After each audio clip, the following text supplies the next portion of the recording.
que foi, Alice? Ele tá roncando muito, a gente tá tentando dormir na frente o ronco dele. A gente acordou com um ronco, achando que era algum ladrão de casa. A gente acordou com ele roncando. A gente achou que era algum ladrão da casa. Foi.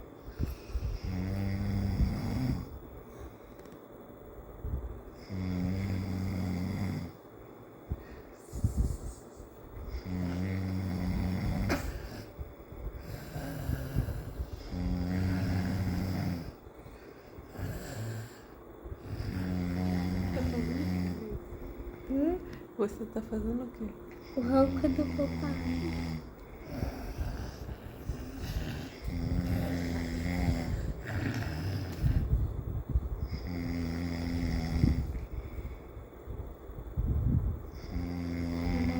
Só isso, tá bom? Só isso, tá?